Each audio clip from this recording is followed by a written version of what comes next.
Microwave ওভেনে মিষ্টি পোলাও বানানোর জন্য বাসমতি রাইসকে প্রথমে 30 মিনিট জলে ভিজিয়ে রাখতে হবে। তারপর খুব ভালো করে জল ঝরিয়ে চালগুলিকে একটু ড্রাই করে নিতে হবে।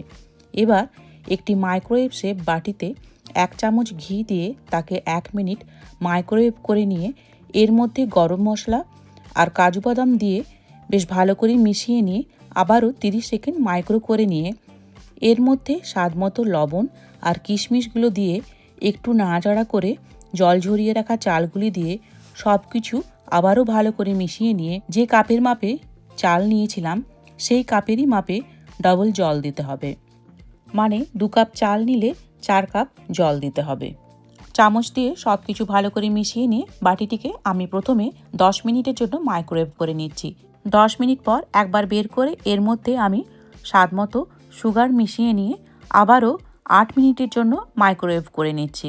8 মিনিট পর বাটিটিকে সাথে সাথে বের করে না নিয়ে 5 মিনিট স্ট্যান্ডিং টাইম দিয়ে তারপর বের করলে ঝরঝরে মিষ্টি পোলাও রেডি।